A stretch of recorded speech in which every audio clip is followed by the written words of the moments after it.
시사인의 김은지입니다. 아주 인상적인 뉴스예요. 네. 관련 보도가 우리나라에서 많이 됐죠. 네, 미 공화당 중진인 린지 그레이엄 상원 의원 인터뷰 관련해서요 많이 나왔습니다. 여기서 트럼프 대통령이 자신에게 북한의 장거리 핵미사일 그냥 두느니 북한과 전쟁하겠다라는 이야기를 했다라는 건데요. 이에 대해서 백악관도 부인하지 않았습니다. 반면에 같은 날 또 다른 브리핑이 눈길을 끌었는데요. 렉스 틸러슨 국무장관 브리핑입니다. 북한의 정권 교체나 붕괴, 인위적 통일, 38선 북진을 의도하진 않는다면서요. 미국은 북한의 적도 위협도 아니다라고 말을 한 건데요. 오히려 어느 시점에선 북한과 생산적 대화를 하고 싶다라는 의향까지 밝혔습니다. 뭐 투트랙인 거죠. 예. 한쪽에서는 이제 이 상원 의원 매파거든요. 소위 흔히 말하는. 예. 그 IS 때도 이제 공중전이 아니라 지상전을 해야 된다. 지상군을 대거 투입해야 된다. 그러면 이제 또 하나의 이라크 혹은 또 하나의 이제 아프가니스탄이 되는 거죠. 예. 오바마 때 그런 주장을 해서 이런 군사적 옵션을 잘 주장합니다. 이 사람이. 제가 보기엔 이 발언은 트럼프 대통령이 직접 전쟁하자라고 말할 수가 없으니까 이 매파 상원 의원 하나를 통해서 지금 미국이 굉장히 심각한 상황이다. 블로핑 하는 거 아니고 그러니까 중국 얘네들 나서야 한다. 라고 중국을 압박하는 좀 촌스러운 방법이죠. 예, 이런 게 중국에 먹힐 것 같지 않아요. 않는데 그러면서도 동시에 이제 외교적으로는 전쟁을 실제로 하자는 건 아니다. 이런 메시지를 동시에 내는 거죠. 굉장히 거칠고 촌스럽다고 생각하는데. 근데 제가 이제 여기서 이 뉴스를 보면서 우리 그 보수 진영의 일각에서는 다는 아니라도 항상 미국 하잖아요. 맨날 미국. 무슨 북한 얘기 나오면 미국 얘기를 합니다. 먼저. 미국보다 미국을 더 걱정하고. 그런데 이제 이렇게 어쨌든 이 사람은 대선 후보에 나왔던 사람이거든요. 예. 그 사람이 트럼프 대통령을 직접 거론하면서 그런 말 했다고. 전쟁도 불사할 수 있다고. 그리고 우리 죽는 거 아니잖아. 이런 말을 했단 말이죠. 예. 이런 말을 미국을 먼저 항상 외치는 성조기를 든 분들이 어떻게 생각할지. 예. 외교적으로는 굉장히 부적절한 소리지만 이 양반들의 진짜 속내는 이런 거겠죠. 야, 우리가 죽는 것보다 네가 죽는 게 낫지. 당연히 그렇게 생각하겠죠. 어쨌든 이 메시지에 대한 반응이 궁금합니다. 저는. 이 성조기 든 분들의. 그리고 이 상원 의원은 참 세련되지 못한 사람이에요. 저렇게 대놓고 얘기하니까 대선 후보 나갔다가 제일 먼저 떨어지죠. 경선에서. 가장 대북 강경파 중에 한 명이죠. 예, 아니 모든 외교 현안에 항상 강경파, 항상 군사적 옵션 얘기하고. 그렇죠. 군사적 옵션을 얘기하면 전투기만으로 부족하다고 얘기하고 지상전 얘기하고. 예.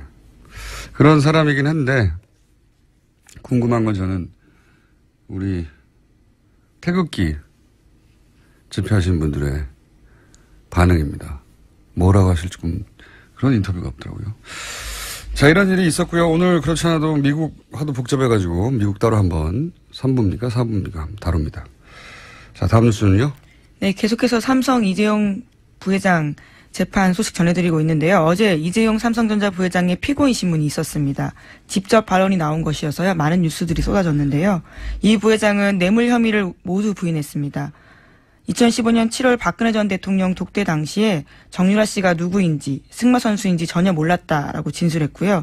또 자신은 국내 정치엔 관심이 없고 정윤혜 씨 이름은 들어본 것 같지만 공주 승마 의혹은 전혀 몰랐다라고 이야기했습니다. 지금 뭐 삼성 이재용 부회장 재판이 막바지니까요. 예, 다음 주면 이제 결론 나니까요. 계속 관련 뉴스들이 쏟아지고 있죠. 쏟아지고 있는데 며칠 연속으로 얘기했지만 일관되게 뇌물이 아니다. 그리고 이재용 부회장은 나는 몰랐다. 그러면 누가 결정한 거야? 라는 질문이 따를 수밖에 없으니까 그럼 내가 했다는 대타도 등장했고요. 예, 등장했습니다. 예.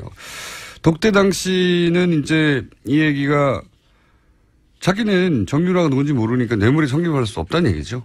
네, 예. 전혀 관련된 지원을 한 게 아니고 네. 승마협회에 대한 정당한 지원이었다는 취지 이야기이기도 하고요. 그러니까요. 그리고 미전실, 미래전략실 예전에 이제 이학수 부회장이죠. 예, 부회장. 이학수 부회장 시절에 구조본 역할을 하는 구조조정본부였습니다. 삼성그룹이 워낙 크니까 그룹 간에 조정할 게 필요하잖아요. 예. 예전에 컨트롤 타워 역할을 한 거죠. 정부로 치면 국무총리실 같은 거죠. 예. 조정하는 역할을 하는 총괄하는 겁니다. 서로 이제 계열사끼리도 충돌할 수도 있고 사업이 중복될 수도 있고 돈도 겹쳐 쓸 수 있으니까 거기가 핵심이에요. 핵심. 근데 그때 구조본을 해체하고 미래전략실이라는 걸 만들었죠. 예. 그게 그거예요, 근데. 굉장히 많은 비판을 받다 보니까 없애겠다고 한 건데요. 사실은 눈 가리고 아웅한 거죠. 예. 구조본 없애고 이름만 바꿔서 미전실을 만들었는데 이재용 부회장의 얘기는 나는 거기에 소속되거나 근무한 적이 없다. 예. 왜냐하면 미전실이 결정한 거지 내가 한 게 아니라는 말을 하려고 하는 거죠. 그러면 미전실은 그룹 간에 어떤 조율하고 그룹 전체를 사안을 결정하는데 오너한테 보고를 안 하나요? 예. 소속 안 됐다고? 뭐 말이 안 되는 소리인데 이건 직장인이면 말이 되는 소리예요. 그냥. 나는 거기 근무한 적이 없어. 하지만 본인은 전체 오너잖아요. 하지만 어쨌든 대가성이 없고 나는 돈 쓴 거에 대해서 몰랐다고 하기 위해서 이렇게 진술을 어제 했고 관련 뉴스가 많이 쏟아졌죠. 또 네, 관련해서 있습니까? 또 이재용 부회장이 굉장히 자세히 진술한 부분들이 있습니다. JTBC 관련된 부분인데요. 박근혜 전 대통령이 JTBC의 보도에 관련해서 강한 불쾌감을 드러냈다라는 법정 진술을 한 겁니다.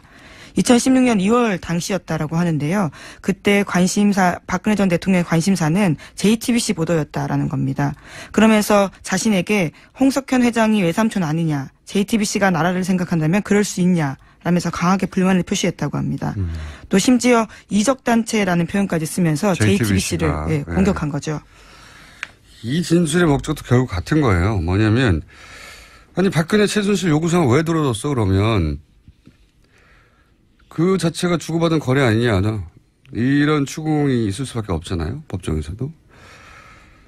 아니다. 거래가 아니라 박근혜 플러스 최순실의 요구를 들어줄 수밖에 없었다. 우리는. 왜냐. 이유가 있어야 되죠. 근거.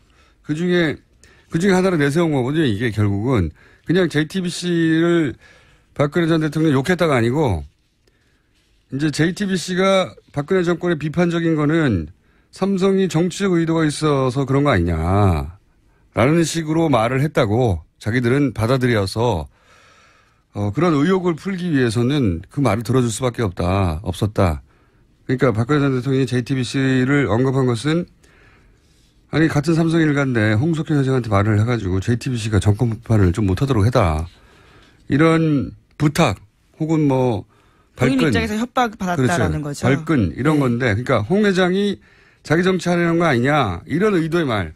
비판 좀 못하게 해 이런 말인데 그걸 끌어다가 삼성이 정치적 의도를 가지고 현 정권을 비판하는 거라고 오해를 하기 때문에 우린 풀어줘야 해서 이렇게 오해받지 않기 위해서 삑을 뜯길 수밖에 없었다. 이런 논리를 구성한 거죠. 네. 굉장히 멀리 갔네요. 그런 논리를 구성한 겁니다. 예. 예. 여기 이제 언론 보도는 이제 그 뒷맥락 없이 JTBC 보도에 짜증을 냈다. 이 보도만 했는데 그 말 왜 했겠어요, 갑자기. 그 자리에서. 물어보지도 않는 걸. 그렇죠. 심지어 정치인 이름 2명까지 거론하면서 정치에 야망이 있는 것 같다라는 홍석현 회장에 대한 박근혜 전 대통령의 평을 이재용 부회장이 말을 한 겁니다. 안 물어봤는데. 예. 굉장히 자세하게. 자기 운명에 걸린 자리에서. 이게 변명인 거거든요.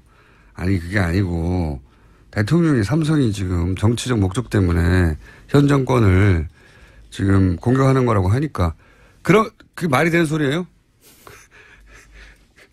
삼성이 다음 정권을 잡으려고 현 대통령을 공격한다고 이해했다는 게 말이 되는 소리입니까? 바보도 아니고. 근데 그렇게 받아들였다는 거잖아요. 그 오해를 풀기 위해서 말을 사줬다는 거죠. 그런 오해를 하기 때문에 내가 지금 끌려다닐 수밖에 없었고 네. 그런 의심을 받지 않기 위해서 그런 의심을 풀어주기 위해서 어쩔 수 없이 요구를 들어줬다. 이 논리 구성이 된 겁니다. 훌륭한 삼성의 변호인단위에서. 그래서 이제 그 이야기를 한 거죠. 예. JTBC를 싫어했다가 아니라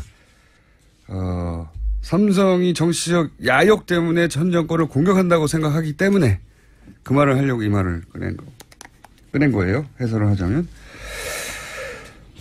말도 안 되는 소리라고 봅니다만 어쨌든 그렇게 논리가 구성됐고요. 다음 또 관련 뉴스가 있습니까? 삼성 관련. 네, 또 최지성 전 미래전략실 실장도 어제 피고인 신문했습니다. 그 자리에 나와서 이재용 부회장의 진술과 괴를 같지 않은 말을 했는데요. 정유라 씨 승마 지원을 결정하면서 이재용 부회장에게 자신이 보고하지 않았다라고 주장했습니다. 그러니까 정유라 씨 지원은 자신의 책임이고 이재용 부회장과는 거리가 멀다라는 건데요. 또 뿐만 아니라 자신이 최순실 씨의 요구에 대해서는 최순실 씨가 장난친다고 생각해서 그것을 도와줬고. 장난친다는 건 이제 뒤에서 뭐랄까요. 음모를 꾸민다 이런 얘기죠. 네, 그렇게 직접적으로 장난이라는 워딩을 했습니다. 네. 확인할 수 없는 상황에서 유언비어 같기도 해서 그 내용을 이재용 부회장에게 옮기는 건 적절하지 않다고 판단했다라는 겁니다. 혼자 다 했다는 거잖아요. 네. 뭐 이재용 부회장은. 예, 부회장은 앞에서 내가 안 했다. 나 몰랐다. 정리하도 누군지 모르고 아무것도 몰라요. 그냥 이분은 자기 말로는 회사가 합병이 된 것, 그룹 내 계열사 합병이 된 것도 자기는 모르고. 예, 400억을 쓴 것도 자기는 모르고 정유라가 누군지 모르고 다 몰라요. 스스로 나와서 허수아비라고 진술한 거죠. 다 모르고 그러면 누가 했냐는 말이 나오니까 손들 사람이 필요하지 않습니까? 그래서 이제 미래전략실 지금 이학수 과거의 본부장, 구조본 본부장, 부회장 이건희 회장의 어떤 브레인 역할을 했던. 네, 복심이라고 불렸죠.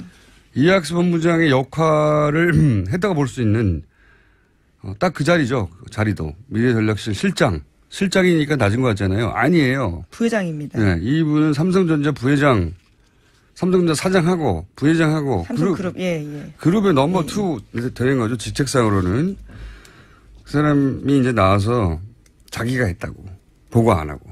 다. 예. 그런데 독대에서 대통령의 정유라를 언급하지 않았다는 걸 어떻게 알며? 안 했다는 거 아니에요? 자기가 독대한 게 아닌데. 그리고 승마 지원하라고 한 거는 그냥 비인기 종목을 잘 지원하는 뜻으로 알았다는 거 아닙니까? 역시 대가성은 없다는 거죠. 그렇죠. 예, 그냥 스포츠 종목을 잘 지원하라는 걸 알아들었다는 거죠. 수많은 비인기 종목 중에 그리고 수많은 인기 종목도 있어요. 왜 하필 올림픽에 나가봐야 선수 2명인가 3명밖에 출전 못하는데 우리 지금 실력으로 올림픽을 통과하려면 대통령이 3명입니까? 6명입니까? 예. 하여튼 몇 명 안 되거든요. 다 합쳐봐야. 이번에 지원요. 지원 규모는 6명 선수였습니다. 그러니까 제 그중에 말은 1명. 나가봐야 그밖에 못 나간다는 거죠. 하필 대통령이 넘버원 재벌회장을 독대하면서 그 6명 지원하라고 그걸 내밀하게 말할 내용이 아니잖아요. 그건 그냥 체육협회가 할 일입니다. 그리고 최순실의 존재는 2007년이죠. 최태민 씨의 의붓아들. 이름이? 조순재 씨. 예. 자동이에요. 네. 조순재 씨. 녹취록을 통해 이미 드러났어요. 그리고 세월호 때 해경 아이오들이 해경 해체를 어떻게 하게 된 거지? 알아봤더니 최순실 씨가 뒤에 있다는 걸 해경 아이오들도 알아낼 정도였거든요. 네, 그렇죠. 국내 정치 관련해서 신문만 좀 열심히 읽으면 알 수 있는 이름인데요. 근데 뭐 정보력이 국정하고 맞먹는다, 뭐 능가한다 이러는 삼성이 그 중에서도 삼성그룹 전체 핵심 브레인 미래전략실이 대통령이 따로 만나가지고 승마 얘기했는데 그러면은 대통령과 가까운 최순실 씨 딸이 정유라고 승마 선수고 금메달이고 그걸 몰랐다는 거예요? 그 일반인이 그것만 그 내용만 알아도 최순실과 관련이 있나 보다. 보통 사람도 생각할 수 있는 걸. 그냥 비인기 종목을 지원하라고 했겠거니. 이 말을 믿으라는 건지. 예. 2014년에 이미 안민석 의원이 국회에서 관련된 내용을 폭로해서요. 보도도 꽤 됐었습니다. 저는 제가 그랬습니다라고 미전실의 전 실장인 삼성전자 부회장이자 넘버 2 이분이 평사원으로 입사 아무 연고 없는 재벌 일가가 아니에요. 연고 없는 평사원으로 입사해가지고 40여 년인가요? 대한민국의 셀러리맨 출신으로 올라갈 수 있는 최고 자리에 올라간 거군요. 당대 엘리트죠. 예. 근데 오너 앞에서는 직장인인 거예요. 그게 씁쓸합니다, 저는. 이런 거 보고. 예. 그러니까 월급을 아무리 많이 받아도 오너에게는 월급 주는 직장인인 거죠. 대한민국 직장인들의 삶을 상징적으로 보여주는 거고 저는 재벌 앞에서 개인적으로 생각하는 사건이라고 봅니다. 나이도 은퇴할 나이의 사람이 자기가 했다고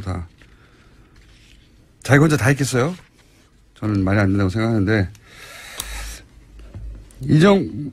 셀러리맨의 신화 정도 되죠, 이 정도 되면. 네, 그렇죠. 평산으로 들어와서 삼성 같은 최고 그룹의 넘버 2가 됐으니까요. 근데 이제 대타가 된 거죠, 지금은. 아주 자기보다 훨씬 어린 오너기 때문에. 이재용 부회장이 인간적으로 사적으로 능력면에서 이 양반. 예, 최지성 최지성 실장요. 예. 씨보다 더 나은 점이 뭐가 있겠어요. 아빠가 이건희 회장이라는 거 빼고. 여기까지 하고요. 예. 다음 뉴스는 뭡니까? 네, 하나만 더 전해드리면요. 박근혜 전 대통령이 어제도 결국 나오지 않았습니다. 증인으로 출석하지 않았는데요. 양재식 특검보가 직접 구인장까지 들고 가서 집행하려고 했는데 자신이 건강에 문제가 있고 또 여성이라는 점 등을 들어서요. 구인을 당하지 않았습니다. 뭐 같은 뉴스네요. 예, 안 나오겠죠. 자, 다음 뉴스는요? 네, 어제 정부가 세제대책과 부동산 대책 발표했습니다. 세제대책 먼저 말씀드리면요. 고소득자와 대기업에 더 많은 세금을 물리는 세법 개정안을 낸 겁니다. 핵심은 부자 증세 내용인데요. 관련해서 3억에서 5억 구간들을 추가로 신설하기도 했었습니다. 그러면은 기사에 예로 든 연봉 얼마 이런 거 없어요? 얼마 네, 있습니다. 세율을 각각 2%포인트씩 올리기로 한 건데요. 연봉이 예를 들어서 3억 9,200만 원인 경우에는요. 4인 가족 외벌이 가정이면 내년부터 소득세를 100만 원 더 내게 됩니다. 그래서 이제 이걸 누가 불만을 하면 많은 분들이 그렇게 얘기하겠죠. 100만 원 더 낼 테니까 그 연봉을 달라고. 3억 9천만 원 연봉이면 100만 원을 더 내는 거군요. 3억 9천 연봉을 받는 분들 좋겠습니다. 자, 다음 뉴스는요? 네, 부동산 관련해서도요. 어제 정부가 서울의 25개 구 전역과 경기도 과천, 세종시 일부를 투기과열지구로 지정했습니다. 재건축, 재개발 아파트의 조합원 자격 양도할 수 없게 되고요. 대출 규제도 강화가 됩니다. 부동산 문제는 워낙 복잡한 문제라서 이건 저희가 전문가를 따로 모시고 이 정책이 효과가 있을 것인지 타겟이 어딘지 한번 따로 따져보기로 하겠습니다. 여하간 이런 거죠. 이제 우리나라에서 부동산 관련 정책이나 혹은 시장의 질서는 기본적으로 부동산을 많이 하는 업자들과 혹은 이 주택을 많이 소유하는 흔히 말하면 투기를 전문적으로 하는 사람들이 만들어 왔거든요. 이제 정부가 질서를 만들겠다 뭐 이런 선언인 거죠. 예. 부동산 정책과 질서는 정부가 하는 거다. 라는 걸 보여주려고 하는 거겠죠. 근데 모든 정부가 그렇게 하려고 했던 건 아니었어요. 예. 시장에 맡겨야 한다는 정부도 많았어요. 이번에는 그런 건데 그게 성공할지는 그리고 어떤 의미인지는 구체적으로 전문가를 모시고 따로 짚어볼 내용이라서 여기까지 하고요. 제목 하나 정도 더. 네, 자유한국당 혁신위원회가 어제 혁신선언문 발표했습니다. 그런데 여기서요, 촛불 집회를 비판하는 듯한 내용이 들어가서 논란이 되고 있습니다. 유석춘 자유한국당 혁신위원 같은 경우에는요, 광장 민주주의와 같은 직접 민주주의 위험을 막고 다수의 폭정에 따른 개인 자유의 침해를 방지하겠다라고 이야기했습니다. 광장 민주주의는 촛불 집회 말하는 거 아닙니까? 그렇죠? 다수의 폭정에 따른 개인의 자유. 박근혜 대통령 재판 중계 뭐 이런 얘기. 최근에 계속해서 개인의 인권 문제, 개인의 인권을 침해한다 뭐 이런 얘기를 하는데 박근혜 대통령 재판 중에는 안 되고 촛불 집회는 위험하다. 그런 평소 인식을 드러낸 거네요. 또 없나요? 네, 또 서민 중심 경제란 단어가 들어가 있는데요. 여기에 대해서 반대한다고 한 위원이 사퇴하기도 했습니다. 그 단어가 시장 경제를 반하기 때문에 용납할 수 없다라고 주장했기 때문입니다. 서민 중심 경제, 시장 경제 반해요. 예. 정글 자본주의밖에 아는 게 없는 것 같습니다. 요즘은 포용국가 개념이 기업인들, 세계 기업인들 사이에서 먼저 말하는 거거든요. 다보스 포럼 같은 데서. 이분은 시장 경제에 관한 개념을 아주 오래전에 배우신 것 같네요. 어쨌든 혁신위원회는 발언을 하면 할수록 논란이 되네요. 일배를 하라고 하다든가. 여기까지 하겠습니다. 시사인의 김은지였습니다. 감사합니다.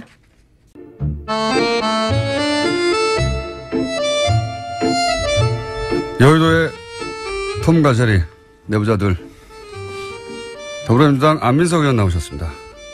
네, 안민석 의원입니다. 오늘은 뭐 없습니까? 개 이거 없습니까? 그냥 안민석 의원입니다. 자유한국당의 김성태 의원님 나오셨습니다. 무대 위에 수고들 많으십니다. 김성태입니다. 목소리가 굉장히 힘이 요즘 분위기가 좋으십니까? 분위기 전혀 별로 안 좋습니다. 자, 두 분 다 오늘 왠지 재밌을 것 같은데 안민석 여당 수도권 사선 의원이죠. 이제 전국적 인지도뿐만 아니라 세계적 인지도를 가지신 거기 하나 빠졌죠. 내리 사선. 그렇죠. 감사합니다. 예, 띄엄띄엄 사선하고는 또 다르죠. 예. 아주 중요한 얘기입니다. 내리 사선. 자, 내리 수도권 사선을 하신 안민석 의원님 오늘은 어떤 이야기를 먼저 하시겠습니까?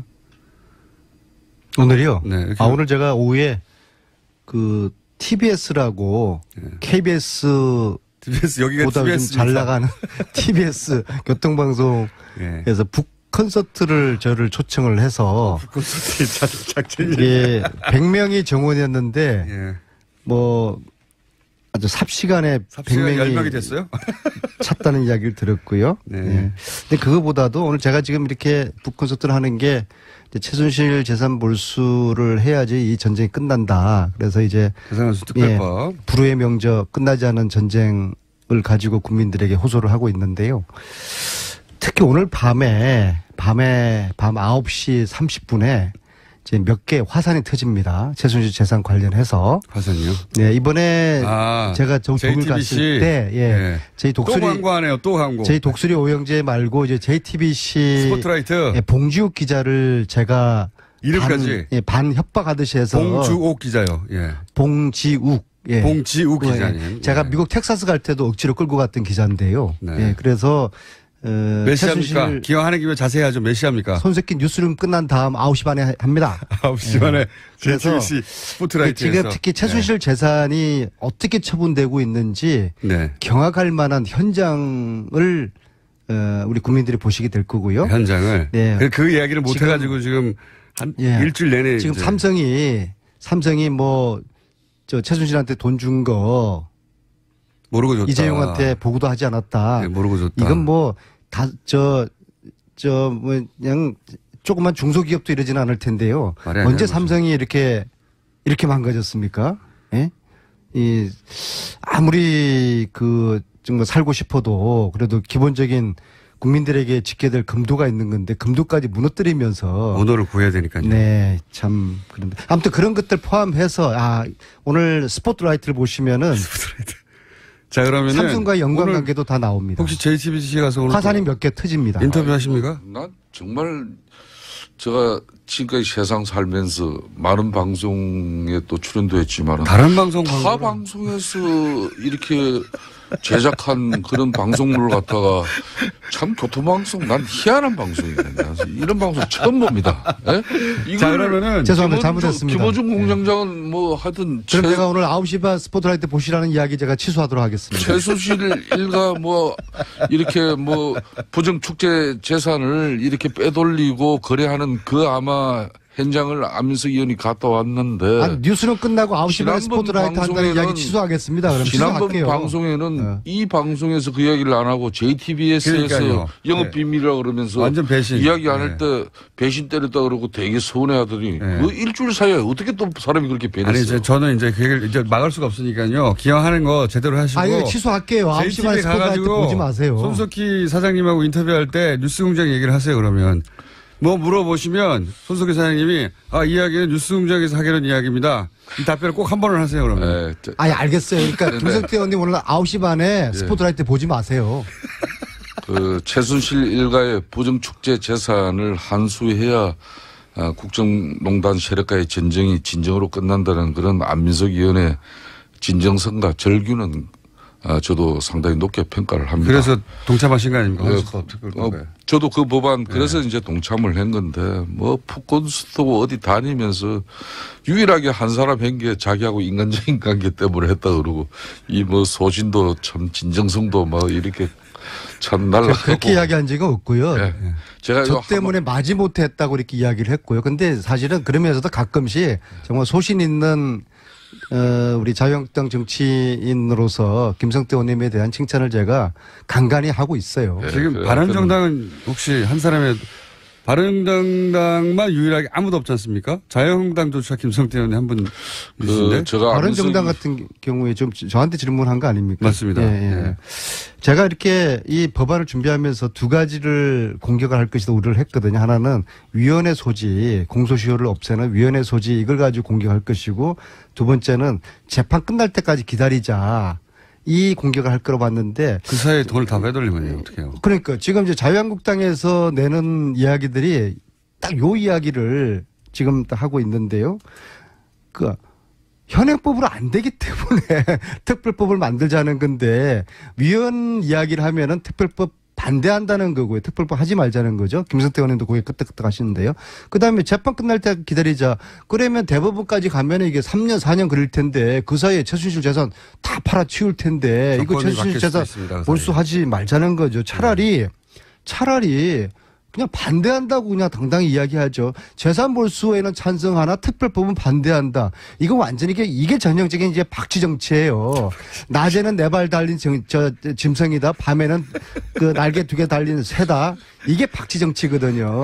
찬성 반대 둘 중에 하나를 정확하게 이야기하면 되는데 이렇게 애매하게 이야기하면 안 되는 거죠. 이 반론을 저희가 하태경 의원한테 들어보겠습니다. 특히 제가 300조 최순실 재산을 주장을 했다는 거예요. 오늘 가짜 뉴스에서 그렇게 나왔더라고요. 저는 그렇게 이야기한 적이 단 한 번도 없고 오히려 독일 검찰 쪽에서 이야기되는 약 7조에서 8조 정도, 맥시멈 10조 정도. 검찰에서 얘기되는 건 맞아요? 독일 검찰에서? 제가 독일 검찰을 만났던 유일한 제가 사람인데요.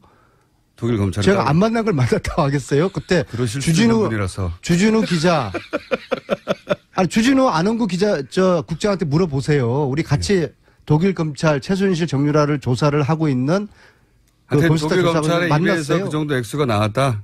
그 입에서는 아니지만 그쪽에서 저희들이 또 다 이야기할 수는 없는 거 아니겠습니까? 그래서. 근데 300조 터무니없는 가짜뉴스를 가지고 안민석 의원이 300조 최순실 재산 이야기했다고 하면서 저를 공격하는 것은 그건 아니고 저는 사실하고는 틀린 이런 이야기하는 건 7조 정도는 독일 쪽에서 나온 이야기 근거를 가지고 내가 하는 말이다. 그 정도 정도일 거라고 저는 짐작을 합니다. 안 의원님이 누구보다 잘 아시겠지만은 법안이라는 것은 발의보다도 사실상 통과가 더 중요합니다. 사실상 한 번 나왔습니다. 네.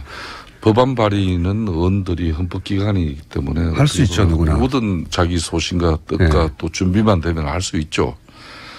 앞으로 이 법안 심의나 표결 과정에서 발의에 참여하지 않은 그런 의원님들의 협력이 반드시 필요해요. 앞으로 20여 명 더. 그렇기 때문에 지금 혹 이 법안 발의에 참여하지 않은 민주당 내 의원들과 또 타당의 이런 동료 의원들께 너무 서운한 마음 가지지 마세요. 이 법안은 통과가 목적이지 않습니까? 그렇죠. 그렇다면은 앞으로 그 동료 의원들의 진정한 협조를 구하는 그런 마음가짐 자체가 중요한 건데 지금 안민석 의원은 이 법이 하루빨리 통과돼서 최순실 그런 재산 한수의 특별법의 취지가 빨리 발효가 되길 바라는 그 심정은 100% 이해를 하는데 알겠습니다. 이게 동료 의원들 자꾸 이게 내치는 저 사람들 이런 식으로 하면 나중에 진짜 이 법안이 성안이 되는. 그렇죠. 마음을 못 얻어서. 제가 아쉬운 게요. 미워가지고. 제가 아쉬운 게. 바른정당 20명 의원님들이 이번에 많이 여기 특별법에 동의하셨다고 그러면은 국민들에게 박수갈채 받았을 것이고요. 5% 정도 지지율은 올랐을 것인데 그 쉬운 방법을 두고서 알겠습니다. 왜 이렇게 정치를 비비꼬면서 하시는지. 바른정당 입장을 제가 한번 들어보겠습니다. 저는 서운한 게 아니라 이유가 있겠죠. 이해할 수가 없어요. 이것은 안민석 법이 아니죠. 대한민국의 정의를 바로 세우고 부정 비리를 척결하자는 법인데 이 법안에 대해서 참 이렇게 이런저런 이야기들이 많은 게 알겠습니다. 국민들은 참 지금 마음이 급하고 빨리 최순실 재산 빨리 탈탈 털어라는 국민들의 요구를 담은 대한민국 정의 바로 세우는 법이에요. 의원님. 충분히 알겠고요. 저는 급해요. 그리고 서운합니다. 바른정당 하태경 의원이 이제 그런 말도 했었기 때문에 위헌 없도록 해야 한다. 하태경 의원님의 이야기가 아니라 서명하지 않았던 대부분의 의원들의 내진 당의 입장을 좀 대변하는 그런 논리가 담겨져 있어요. 그분을 통해서 당의 입장을 한번 들어보고 치열하게 앞으로 네. 한번 논쟁을 한번 해보죠. 한번. 자, 갈 때까지 가보죠. 한번. 어제 처음 나온 뉴스였는데 안철수 전 대표가 경선 출마할지도 모른다는 뉴스가 오늘 나왔습니다. 제가 보기에는 이 정도면 안철수 전 대표 성격으로 봐서는 출마하는 거거든요. 출마하는데 이제 모양을 갖추고 의견을 들어보는 거지 출마하는 것 같은데 어떻게 보세요? 가서는 안 될 길을 가게 되면은 그 말로가 좋지 않을 거예요. 가서는 왜 안 될 길입니까? 자신이 만든 당에 자신이 당대표로 출마하는 것인데 뭐 어떤 점에서 가서는 안 될 길이라고? 안철수 만약에 당대표 출마하면 국민에게 염치 없는 짓이고요. 왜요? 안철수 후보가 표방했던 게 뭡니까? 새정치 아닙니까? 이 새정치는 이번에 제보 조작 사건으로 이렇게 박살이 났어요. 그러니까 출마해서 물론 당대표 전 될 승산이 높다고 봅니다. 그러나 국민들에게는 염치 없는 짓이죠. 지금은 안철수 대표는 대선 패배 그리고 제보 조작 사건의 책임으로부터 지금 성찰의 시간을 가져야지 국민들이 다음에 길을 만들어 주실 텐데 성찰 반성할 시간에 다시 당 권력을 잡겠다고 나서는 것은 염치 없는 짓이라고 저는 그 정도 의견들은 당 내에서도 했을 텐데 그래도 출마를 하겠다는 걸 보면 뭔가 불안한 것 같은데. 아니, 안철수 대표 하는 일이 없잖아요. 예, 안철수 대표가 이틀 상간에 당 지도부와 당내 의원들을 만나는 그런 강폭 행보를 지금 보이고 있지 않습니까? 그 자체가 한다는 얘기죠. 출마하지 않는다면 굳이 그럴 필요는 없겠죠. 그러니까요. 아마 본인 스스로도 이 정치인과 연예인들과 이 똑같은 그 유전 인재가 있는데 그게 뭔가면은 잊혀지는 것에 대해서는 아주 조급하고 때로는 뭐 그래서 이 사고가 나는 거예요. 그래서 당이 무너져가는 걸 막아야 한다는 그런 어떤 당원들의 아우성도 영향은 미치겠습니다만은 아마도 안철수 의원은 이 제보 조작 사건에 대한 수사가 어떻게 보면 자신에게는 상당히 탄압이다. 또 자신에게 대해 자신은 큰 위기다 이렇게 판단을 했을 겁니다. 그렇기 때문에 이걸 극복하려면은 뭔가 정치 일선 현장에서 또 대표성을 가지고 하는 거와 그렇지 않은 차이가 엄청나게 크죠. 그러니까 지금 안철수 전 의원은 지금 조급함이 있는 것 같아요. 그렇기 때문에 정치적 판단을 하지 않겠냐 이렇게 보고 있습니다. 조급해서. 이유는 뭐라고 그러십니까? 안민석 의원님 사선을 내리하신. 그 나름대로 안철수 입장에서 보면은 지금 이제 당이 위기지 않습니까? 그래서 구원투수로서 이 위기 상황을 타개하고자 하는 생각도 있으실 것이고요. 그리고 사실상 이 국민당에게 국민당원들이 바라는 것은 이 위기를 극복해 달라. 그래서 안철수 당권 재장을 통해서 다시 안철수 효과를 기대를 하는 것이죠. 특히 내년에 지방선거 앞두고서 믿을만한 얼굴 마담으로 내세울 수 있는 사람이 안철수 말고는 딱히 보이지 않으니까 이런 안철수 당 효과를 기대하는 것인데 이렇게 되면 다시 도로 안철수 당이 되는 것이죠. 특히 아마도 지금 호남 지역의 국민당 단체장들과 지방 의원들이 굉장히 지금 불안해할 것 아니겠습니까? 지방선거가 있으니까요. 지금 대선 이후에 7월 말까지 저희 당으로 입당한 신규 입당 한 6천 명이 했는데요. 호남에서 이 6천 명은 대부분 다 새로 입당한 분들이 아니라 과거에 국민당을 갔던 분들이 복당을 하는 분들이거든요. 그러니까는 이러한 당 전체의 위기적인 불안한 이런 상황에서 내년 지방선거 앞두고서 안철수 스스로가 이제 구원투수로 등판을 해야 되겠다라고 그렇게 지금 판단을 하고 있을 것 같아요. 김성태 의원님 그렇죠? 본인 이야기 다 해놓고 뭐 저한테 굳이 동의를 구하는 목적이 뭐예요? 지난번에 스위스에서 나는 안민석이 웬만하게 이게 참 끌어다 넣으면은 제가 그 다음에는 어떻게 되는지 몰라가지고 늘 본인이가 좋은 거 다 하고 나서. 예. 스위스 저 박정희 뭐 통치장이 있었다는 거기에 이제 가서 교포들 모임을 만들었는데요. 거기 한 안민석이 뱅커 박정희 통치 자금 이야기를 은행에 너무 급하게 그렇게 은행에 섣부르게 꺼내지는 마세요. 은행 근무하고 계시는 교포 한 분이 제 손을 꼭 잡으면서 거의 눈물을 걸썩이면서요. 어님, 김성태 의원님 제발 좀 잘 좀 해주세요. 그 눈빛을 제가 잊을 수가 없어요. 김성태 의원님 그래서 오늘 제가 할 말이 많더라도 오늘 제가 김성태 의원님 그분 생각해서라도 저는 자제하겠습니다. 그렇게 하세요. 최순실 부정축제 자산 찾아서 굽고 환수시키는 게 우선인데 이게 너무 정치적으로 강폭적으로 이렇게 나가면 제가 우려하는 것은 정말 정쟁으로 흘러버리면은 그런 안민석 의원의 순수한 열정도 때로는 이 정쟁 속에서는 묻힐 수밖에 없습니다. 네, 명심하겠습니다. 그래서 저 조심스럽게 저도 드리는 말입니다. 네, 알겠습니다. 너무 화기애애하시게 서로. 왜 이러십니까, 두 분? 네. 자, 이건 어떻습니까? 아니, 한반도가 위기 상황인데 문재인 대통령이 휴가를 갔다. 이 시국에 휴가가 시국이냐. 라는 야당의 비판에 대해서 안민석 의원님 어떻게 생각하십니까? 만약에 대통령께서 휴가를 취소했다고 하면은 휴가를 반납했다고 그러면 어찌 됐겠습니까? 더 불안해한다? 국민들은 얼마나 불안했겠습니까? 그렇게 생각할 수도 있지만 역시 휴가까지 취소하고서 이 국면에 대처하는구나. 짠하다. 이렇게 생각할 수도 있잖아요. 제가 볼 때는 제가 지난번에 이제 대통령 모시고 특별 수행원으로 방문을 했지 않았습니까? 네. 그게 이미 한 달이 넘었는데요. 그때만 하더라도 대통령께서 너무나 피곤해하신. 이미. 야, 이거는 정말 인간의 어떤 체력의 있겠습니다. 한도를 지금 넘고 계시다. 그랬는데 대통령은 인간이니까 쉬셔야 됩니다. 그런데 이번에 휴가 기간에도 불구하고 그 평창 산행하셨지 않습니까? 휴전선 가까이 있는 평창에서 그것은 그분은 산에 가는 게 휴가인 것 같아요. 휴식인 것 같아요. 근데 저는 그게 본인의 휴식을 위해서도 그렇고 국민들에게 어떤 긴장감을 좀 늦추지 않는 측면에서도 저는 굉장히 적절하고 신의 한 수 일정이었다고 생각하거든요. 그래서 휴가도 나름대로 휴식 시간을 보내시면서도 평창을 가시고 그러나 또 휴가 반납을 하는 것은 국민들에게 더 불안감을 조성하는 거기 때문에 사실은 지도자로서는 국민들을 안심시켜주는 게 또 큰 역할이지 않겠습니까? 김성태 의원님 어떻게 생각하십니까? 저는 적절하다고 봅니다. 저도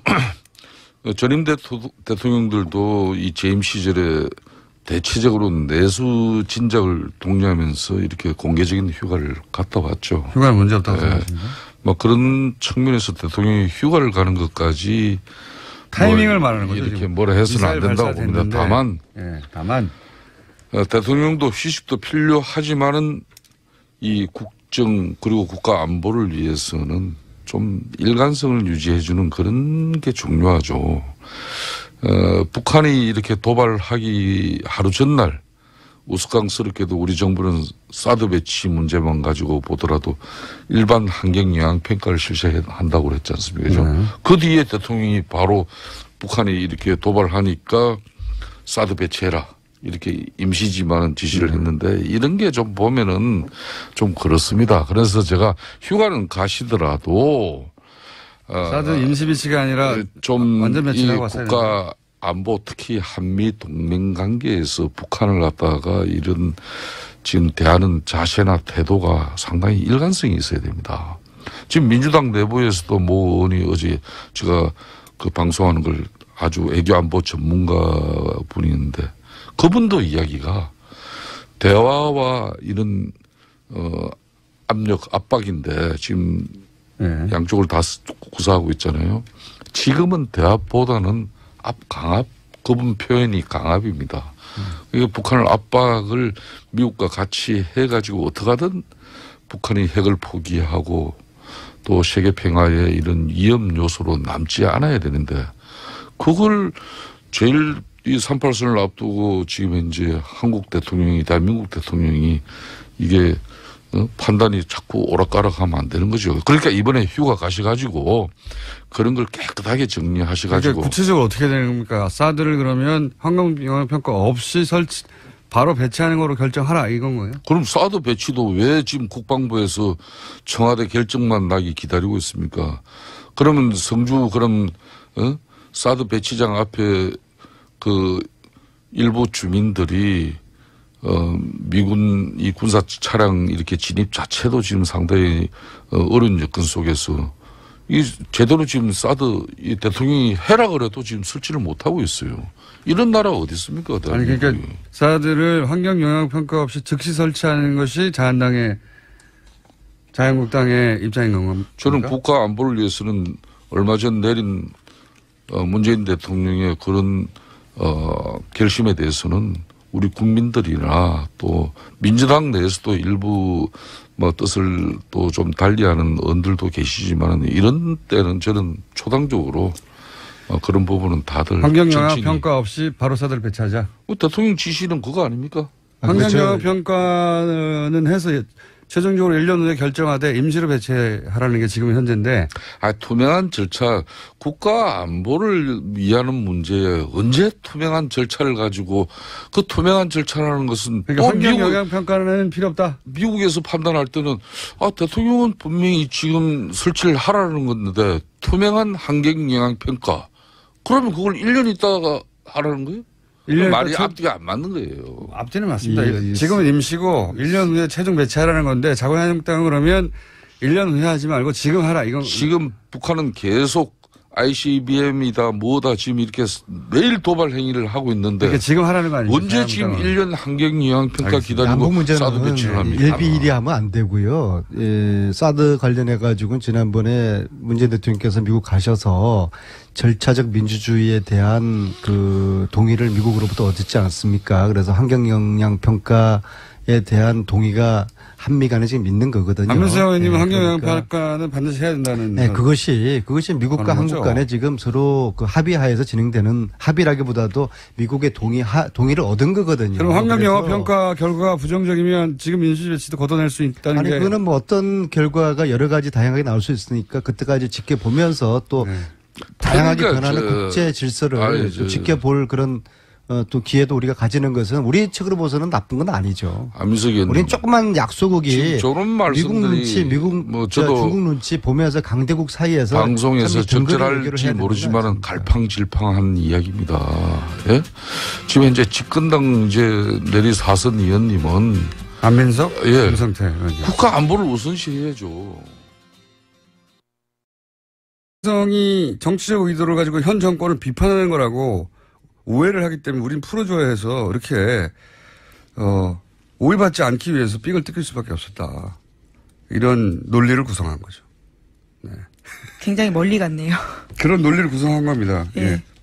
여기 이제 언론 보도는 이제 그 뒷맥락 없이 JTBC 보도에 짜증을 냈다. 이 보도만 했는데 그 말 왜 했겠어요? 갑자기 그 자리에서 물어보지도 않는 걸.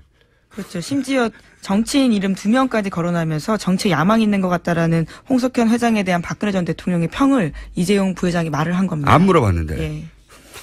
굉장히 자세하게. 자기 운명에 걸리는 자리에서. 이게 변명인 거거든요.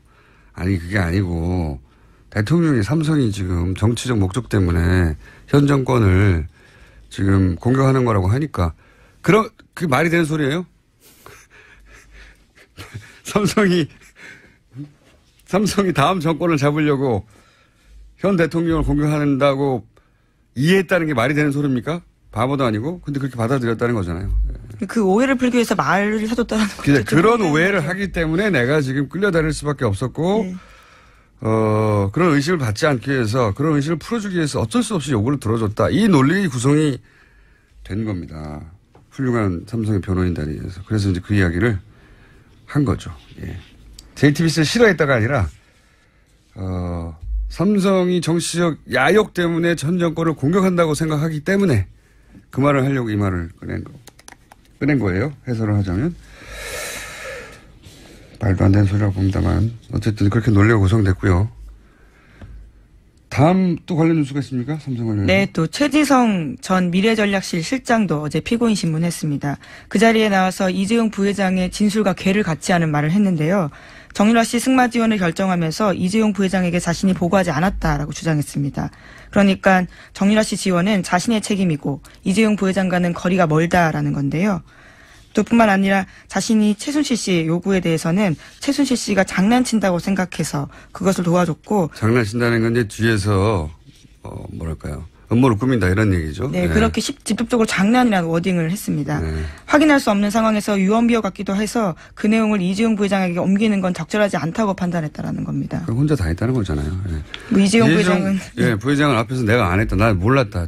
정유라도 누군지 모르고 아무것도 몰라요. 그냥 이분은 자기 말로는 회사가 합병이 된 것도 그룹 내 계열사 합병이 된 것도 자기는 모르고 예, 400억을 쓴 것도 자기는 모르고 정유라가 누군지 모르고 다 몰라요. 외교적으로는 굉장히 부적절한 소리지만 이 양반들의 진짜 속내는 이런 거겠죠. 야, 우리가 죽는 것보다 네가 죽는 게 낫지. 당연히 그렇게 생각하겠죠. 어쨌든 이 메시지에 대한 반응이 궁금합니다. 저는 이 성조리던 분들의. 그리고 이 상원 의원은 참 세련되지 못한 사람이에요. 저렇게 대놓게 얘기하니까 대선 후보 나갔다가 제일 먼저 떨어지죠. 경선에서. 가장 대북 강경파 중에 한 명이죠. 예, 아니 모든 외교 현안에 항상 강경파, 항상 군사적 옵션 얘기하고, 그렇죠. 군사적 옵션을 얘기하면 전투기만으로 부족하다고 얘기하고, 지상전 얘기하고, 예, 그런 사람이긴 한데 궁금한 건 저는 우리 태극기 집회하신 분들의 반응입니다. 뭐라고 하실지 그런 인터뷰가 없더라고요. 자, 이런 일이 있었고요. 오늘 그렇지 않아도 미국 하도 복잡해가지고 미국 따로 한번 3부입니까? 4부입니까? 다룹니다. 자, 다음 뉴스는요? 네, 계속해서 삼성 이재용 부회장 재판 소식 전해드리고 있는데요. 어제 이재용 삼성전자 부회장의 피고인 신문이 있었습니다. 직접 발언이 나온 것이어서요. 많은 뉴스들이 쏟아졌는데요. 이 부회장은 뇌물 혐의를 모두 부인했습니다. 2015년 7월 박근혜 전 대통령 독대 당시에 정유라 씨가 누구인지 승마 선수인지 전혀 몰랐다라고 진술했고요. 또 자신은 국내 정치엔 관심이 없고 정윤혜 씨 이름은 들어본 것 같지만 공주 승마 의혹은 전혀 몰랐다라고 이야기했습니다. 지금 삼성 이재용 부회장 재판이 막빠지니까요. 예, 다음 주면 이제 결론 나니까요. 계속 관련 뉴스들이 쏟아지고 있죠. 쏟아지고 있는데 며칠 연속으로 얘기했지만 일관되게 뇌물이 아니다. 그리고 이재용 부회장은 나는 몰랐다. 그러면 누가 결정한 거야? 라는 질문이 따를 수밖에 없으니까 그럼 내가 했다는 대타도 등장했고요. 예, 등장했습니다. 예. 독대 당시는 이제 이 얘기가 자기는 정유라가 누군지 모르니까 뇌물이 성립할 수 없다는 얘기죠. 네, 예. 전혀 관련된 지원을 한 게 아니고 네. 승마협회에 대한 정당한 지원이었다는 취지 이야기이기도 하고요. 그러니까요. 그리고 미전실, 미래전략실 예전에 이제 이학수 부회장이죠. 예, 부회장. 이학수 부회장 시절에 구조본 예. 역할을 하는 구조조정본부였습니다. 삼성그룹이 워낙 크니까 그룹 간에 조정할 게 필요하잖아요. 예. 예전에 컨트롤 타워 역할을 예. 한 거죠. 정부로 치면 국무총리실 같은 거죠. 예. 조정하는 역할을 하는 총괄하는 겁니다. 서로 이제 계열사끼리도 충돌할 수도 있고 사업이 중복. 스스로 나와서 허수아비라고 진술한 거죠. 다 모르고 그러면 누가 했냐는 말이 나오니까 손들 사람이 필요하지 않습니까? 그래서 이제 미래전략실 지금 이학수 과거의 본부장, 구조본 본부장, 부회장 이건희 회장의 어떤 브레인 역할을 했던 네, 복심이라고 불렸죠. 이학수 본부장의 역할을 했다고 볼 수 있는 딱 그 자리죠. 자리도 미래전략실 실장이니까 낮은 것 같잖아요. 아니에요. 부회장입니다. 네, 이분은 삼성전자 부회장, 삼성전자 사장하고 부회장하고 삼성그룹 예. 그룹의 넘버 2 되는 거죠. 직책상으로는 그 사람이 이제 나와서 자기가 했다고 보고 안 하고 다. 예. 그런데 독대에서 대통령의 정유라를 언급하지 않았다는 걸 어떻게 알며? 안 했다는 거 아니에요? 자기가 독대한 게 아닌데. 그리고 승마 지원하라고 한 거는 그냥 비인기 종목을 잘 지원하는 뜻으로 알았다는 거 아닙니까? 역시 대가성은 없다는 거죠. 그렇죠. 예, 그냥 스포츠 종목을 잘 지원하라는 걸 알아들었다는 거죠.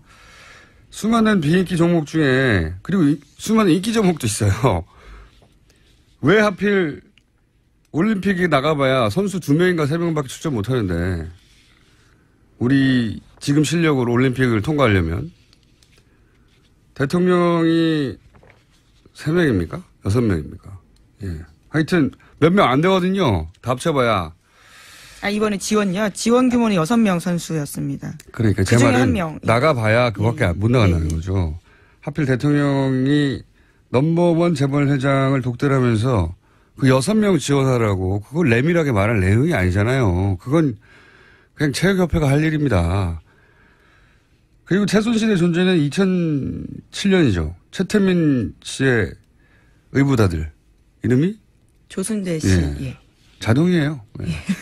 조순재 씨. 녹취록을 통해 이미 드러났어요. 그리고 세월호 때 해경 아이오들이 해경 해체를 어떻게 하게 된 거지? 알아봤더니 최순실 씨가 뒤에 있다는 걸 해경 아이오들도 알아낼 정도였거든요. 네, 그렇죠. 국내 정치 관련해서 신문만 좀 열심히 읽으면 알 수 있는 이름인데요. 근데 뭐 정보력이 국정원하고 맞먹는다, 뭐 능가한다 이러는 삼성이 그중에서도 삼성그룹 전체 핵심 브레인 미래전략실이 대통령이 따로 만나가지고 승마 얘기했는데 그러면은 대통령과 가까운 최순실 씨 딸이 정유라고 승마 선수고 금메달이고 그걸 몰랐다는 거예요? 그 일반인이 그것만 그 내용만 알아도 최순실과 관련이 있나 보다. 보통 사람도 생각할 수 있는 걸.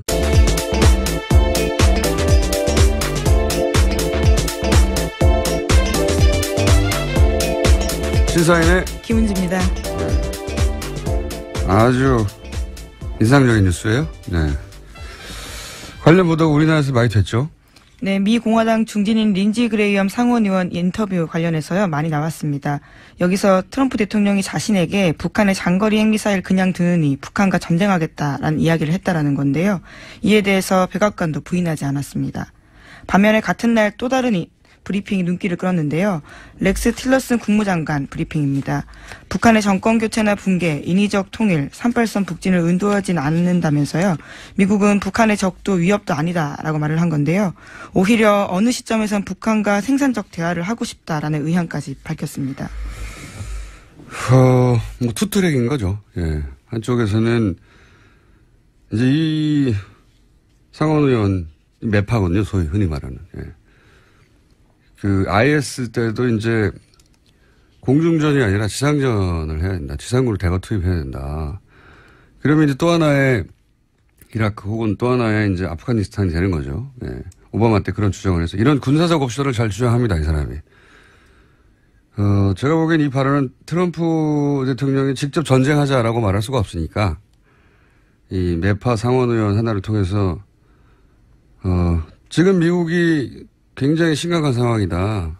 블로핑 하는 거 아니고 그러니까 중국 얘네들 나서야 한다. 라고 중국을 압박하는 좀 촌스러운 방법이죠.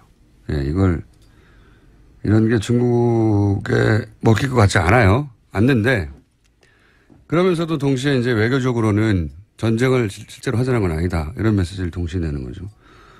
굉장히 거칠고 촌스럽다고 생각하는데. 근데 제가 이제 여기서 이 뉴스를 보면서 우리 그 보수 진영의 일각에서는 다는 아니라도 항상 미국 하잖아요. 맨날 미국. 무슨 북한 얘기 나오면 미국 얘기를 합니다. 먼저. 미국보다 미국을 더 걱정하고. 그런데 이제 이렇게 어쨌든 이 사람은 대선 후보에 나왔던 사람이거든요. 예. 그 사람이 트럼프 대통령을 직접 거론하면서 그런 말 했다고. 전쟁도 불사할 수 있다고. 그리고 우리 죽는 거 아니잖아. 이런 말을 했단 말이죠. 예. 이런 말을 미국을 먼저 항상 외치는 성조기를 든 분들이 어떻게 생각할지. 예. 꼭 될 수도 있고 돈도 겹쳐 쓸 수 있으니까 거기가 핵심이에요. 핵심.